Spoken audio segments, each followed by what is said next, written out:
কয়েকদিন পরে নির্বাচন, 12 তারিখে, ধরেন 13 তারিখে রেজাল্ট পেয়ে গেলাম, 14 তারিখ বা 15 তারিখে এই নবনির্বাচিত এমপিদের শপথ কে পড়াবে? সংবিধান অনুযায়ী সংসদের সর্বশেষ যে স্পিকার তিনি পড়ান। তিনি কে? তিনি হচ্ছেন শিরিন শারমিন চৌধুরী, যিনি ইতিমধ্যে পদত্যাগ করছেন।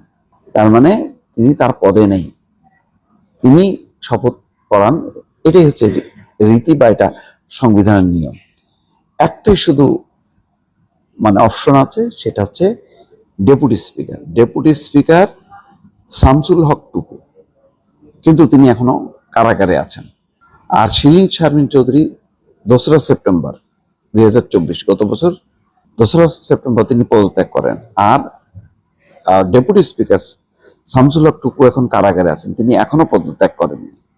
সংবিধানের 74(6) অনুচ্ছেদ অনুযায়ী নতুন স্পিকার কার্যভার গ্রহণ না করা পর্যন্ত আগের সংসদের স্পিকার বা ডেপুটি স্পিকার নিজ পদে বহাল আছেন বলে গণ্য হবেন। এই অবস্থায় শপথ পড়ানোর জন্য সংসদ সচিবালয় উপযুক্ত ব্যক্তির খোঁজার উদ্যোগ আইনি প্রশ্নের জন্ম দিয়েছে।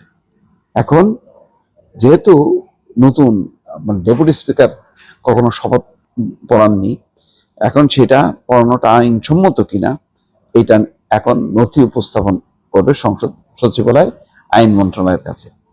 তারপরে আইন মন্ত্রণালয় হয়তো সুপ্রিম কোর্টে পাঠাবে, কোর্টের রেফারেন্স নিয়ে শপথ তিনি পড়াবেন। আর যদি তিনি শপথ পড়াতে না পারেন, তিনি যদি কারাগারেই থাকেন, তাহলে বিকল্প কি সেটাও ঠিক করা হবে। তার মানে হচ্ছে নতুন এমপিদের কে শপথ পড়াবেন সেটা এখনো নির্দিষ্ট না।